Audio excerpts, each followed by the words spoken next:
நீட்டு தேர்வை பற்றியான முழுமையான புரிதல் நம்மளுக்கு இருக்கணுங்க.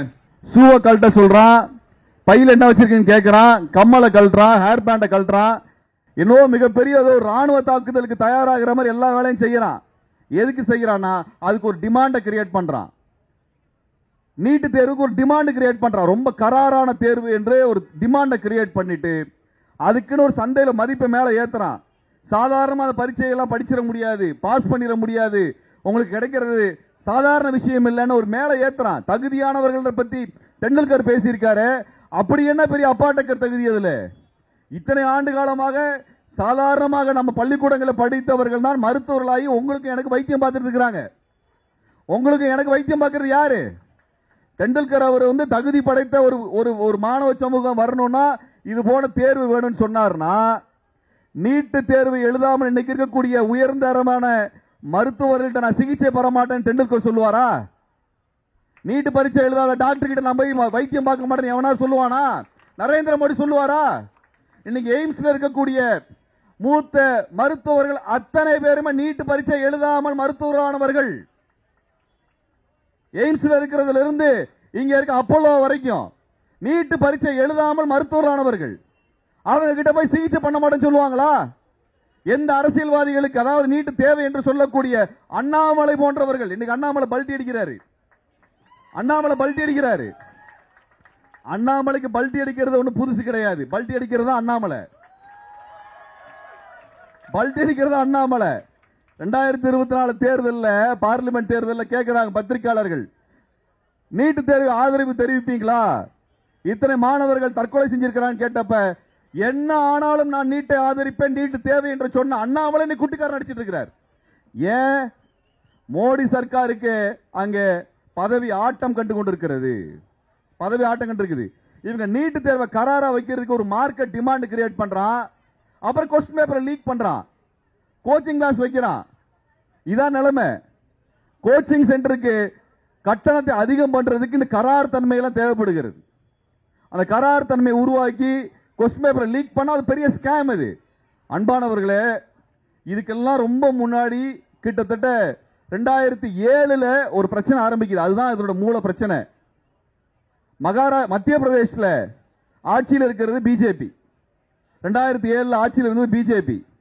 அன்றைக்கு இதே மருத்துவ சீட்டு ஊழல், மிகப்பெரிய ஊழல் அங்க நடந்தது. எங்க? மத்திய பிரதேசத்தில். அதுக்கு பேர் வியாபம் ஊழல்னு பேரு. வியாபம் ஊழல் தான் மூல காரணமாக இவங்களோட பிரச்சனை புரிஞ்சுக்கிறதுக்கான இடம். அந்த வியாபம் ஊழலை பற்றி பேசிய வழக்கறிஞர், அதற்கான பத்திரிகையாளர், அவர் குரல் கொடுத்த 40 பேரை கொலை செய்தார்கள். 40 பேர் கொலையுண்டார்கள், இறந்து போனார்கள், மர்மமான முறையில் இறந்து போனார்கள். இதையெல்லாம் 2007 இருந்து 2013 வரைக்கும் இது நடந்துச்சு. இதுக்கு அப்புறம் தான் நீட்டு தேர்வை கொண்டு வர்றான். அதன் மூலமாக நம்ம எல்லாம் அடக்கி ஒடுக்கிறான். நம்ம கேட்க வேண்டிய கேள்வி ஒன்னே ஒண்ணுதான் இருக்கு. நீட்டு பரீட்சை எழுதி பாஸ் பண்ணிட்டோம்னா நம்ம டாக்டர் ஆகிட முடியாது. டாக்டர் ஆகிறதுக்கு சிலபஸ் வச்சிருக்கிறாங்க. செமஸ்டர்ல நீங்க எழுதி படிச்சு பாஸ் பண்ணணும். ஆனால் நீட்டு தேர்வு என்ன சொல்லி என்ன சொல்றாங்க? நீட்டு தேர்வு படிச்சா டாக்டர் ஆயிரும், தகுதியானவர் கொண்டு வர்றோன்ற ஒரு பிம்பத்தை உருவாக்குறான். அது போய் நீட்டு தேர்வில் எழுதி முடிச்ச என்ன ஆகும்? டாக்டர் படிக்க அதுக்கப்புறம் தான் போகணும். அதுக்கப்புறம் இதே சிலபஸ் தான், இன்னைக்கு என்ன சிலபஸ் இருக்கோ அதே சிலபஸ் தான் படிக்க போறான். இதே பரீட்சை தான் எழுத போறான். இதே செமஸ்டர் பாஸ் பண்ணி அவன் டாக்டர் ஆக போறான். அப்புறம் எதற்காக செய்யறான்? அதான் ரொம்ப முக்கியமானது. இதையெல்லாம் அவன் கட்டுப்பாட்டில் எடுத்துக்கிறதுக்கான வேலையா நடக்குது. அந்த வகையில் இதற்கு எதிரான இதெல்லாம் நிறைய நீங்க பேசி கேள்விப்பட்டிருப்பீங்க, கேட்டிருப்பீங்க. இந்த போராட்டத்தில் பங்கெடுக்கிற ரொம்ப முக்கியத்துவம் என்னன்னா, இத்தனை பேர் ஒன்னா வந்திருக்கிறோம். பல தலைவர்கள் வர்றாங்க, தோழர்கள் வர்றாங்க, செயல்பாட்டாளர்கள் வர்றாங்க, பல விஷயங்களை உங்களுக்கு எடுத்து சொல்றாங்க. நீங்க பொலிட்டிசைஸ் ஆகுறீங்க, அரசியல் வயப்படுறீங்க. இந்த தகவல் நீங்க உங்களுடைய நண்பர்களுக்கு சொல்றீங்க. இதுதான் அறிவான சமூகத்தை உருவாக்குவதற்கான நம்மளுக்கு கிடைச்ச வாய்ப்பு. இந்த அரசாங்கம் நம்ம ஏன் ஒண்ணு கூடுறதுக்கு அனுமதிக்க மாட்டேங்கிறான்? ஒண்ணு கூடுறதுக்கு அனுமதிச்சா நம்ம அரசியல் வயப்படுவோம், அரசியலை கற்றுக்கொள்வோம். நம்ம பாட புஸ்தகத்தில் எம்எல்ஏவுக்கு என்ன பொறுப்புன்னு சொல்லி தரல, ஒரு போலீஸ் ஆபீசருக்கு என்ன பொறுப்பு இருக்குது, என்ன எல்லை இருக்கு, என்ன கடமை இருக்குன்னு சொல்லி தரல, ஒரு ஜட்ஜுக்கு என்ன அதிகாரம் இருக்குன்னு நமக்கு பாட புஸ்தகத்தில் கிடையாது. ஆனா இவங்களை தான் தினம் நம்ம பார்த்துட்டு இருக்கோம், ஃபேஸ் பண்ணிட்டு இருக்கோம். இதையெல்லாம் கற்றுக்கொள்ள வேண்டும் என்றால் இதுதான் பல்கலைக்கழகமாக உங்களுக்கு இருக்கிறது. இதான் பல்கலைக்கழகம், இதான் காலேஜ். இப்படியான ஒன்றை ஏற்படுத்தி கொடுத்திருக்கக்கூடிய இந்திய கம்யூனிஸ்ட் கட்சிக்கு எனது வாழ்த்துக்களை, மனமார்ந்த வாழ்த்துக்களை தெரிவித்துக் கொள்கின்றேன். இந்த இளைஞர்களை திரட்டுறதுக்கு அவர்களுக்கு இடம் கொடுத்து நெறிப்படுத்துறது விளையாட்டு கிடையாது. எத்தனையோ சிக்கலை எதிர்கொண்டு அவர்கள் ஒழுங்கமைத்திருக்கிறார்கள். இப்படிப்பட்ட ஒரு போராட்டத்தில் பங்கெடுப்பதற்கு வாய்ப்பு கொடுத்த அனைவருக்கும் நான் என் நன்றியை தெரிவித்துக் கொள்கின்றேன்.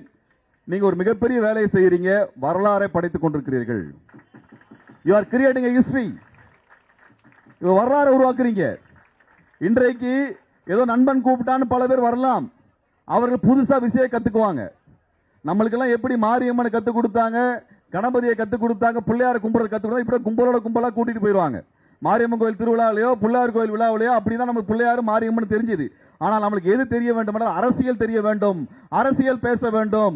நாம் அரசியல் பேசினால் இந்த நாட்டின் தலைவிதி மாறும். நரேந்திர மோடி நாட்டை விட்டு வெளியேறுகின்ற காலம் வரும், பதவி விட்டு விலகின்ற காலம் வரும். இந்த கூட்டத்தை பதவி விட்டு விலக்குவோம். அதை இந்த தலைமுறை செய்யும் என்கின்ற நம்பிக்கையிலே உங்களுக்கு எல்லாம் புரட்சிகர வாழ்த்துக்களை தெரிவித்து விடைபெறுகிறேன். நன்றி, வணக்கம்.